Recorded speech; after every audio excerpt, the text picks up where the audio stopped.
이 탄핵의 강, 이 파면으로 인해 이루어진 조기 선거인데 윤석열 전 대통령도 후보 지지 선언을 하지 않았습니까?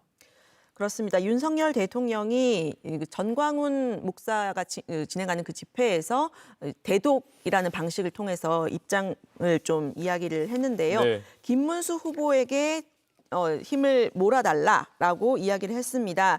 이 나라의 자유민주주의를 지키고 이 나라를 정상화하기 위해서 6월 3일에 반드시 투표장에 가서, 그러니까 본투표의 투표장에 가서 김문수 후보에게 힘을 몰아주기를 호소드린다, 이렇게 이야기를 했는데요. 네. 이게 대선 사흘 전에 있었던 일입니다. 윤석열 대통령의 어떤 메시지가 어떻게 작용할지 좀 한번 지켜봐야 할 텐데, 전통적인 어떤 국민의힘 지지층, 또 윤석열 전 대통령을 지지하는 층에서는 이제 김문수 후보를 지지할 어떤 동인이 될 수 있겠지만, 또 대다수 또 국민의힘이 윤석열 전 대통령과는 좀 거리를 둬야 한다라고 생각하는 층, 또 중도층, 이런 부분들에서는 윤 전 대통령의 이런 행보가 오히려 투표에 좀 부정적인 그런 영향을 미칠 가능성도 있기 때문에 네. 그런 부분들 좀 지켜봐야 할 부분입니다. 네.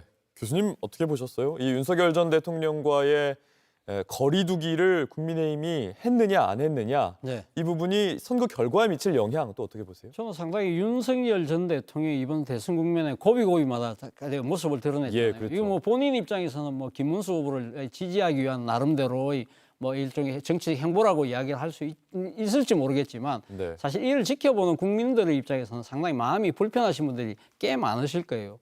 이번 조기 대선이 바로 윤석열 전 대통령의 12.3 비상계엄 때문에 만들어진 상황이라고 한다면 자숙하고 반성하는 모습을 보여야 되는데, 그것이 아니라 본인이 마치 아직도 정치 영향력이 있는 것처럼 적극적으로 나서는 모습, 이런 부분들에 대해서는 상당히 국민들뿐만 아니라 국민의힘 내에서조차도 상당히 문제가 생겼잖아요. 예. 바로 그 때문에 당장 이 지난번 부정선거와 관련된 영화를 공개 시사회에 갔었잖아요. 네. 바로 그 때문에 어떤 일이 벌어졌습니까? 윤석열 전 대통령이 결국 자진 탈당할 수밖에 없는 그런 정치적 상황이 생겼다는 것이죠. 그럼에도 불구하고 자숙을 하기는커녕 또다시, 그러니까 이 공개 집회에 자신의 메시지를 낸다는 것 자체가 과연 김문수 후보를 위한 것인가?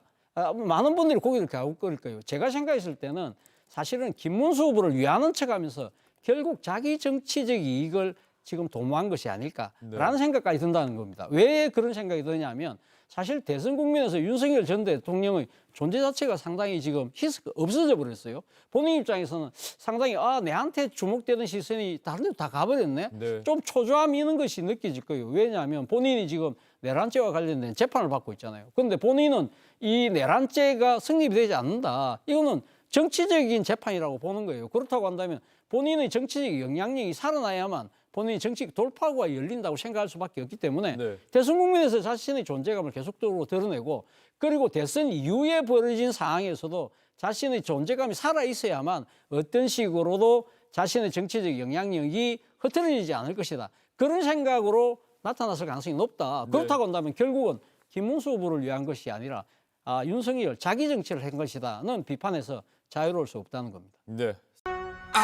다름이 공존하는 위대한 나라. 우리는 또다시 답을 찾을 것입니다.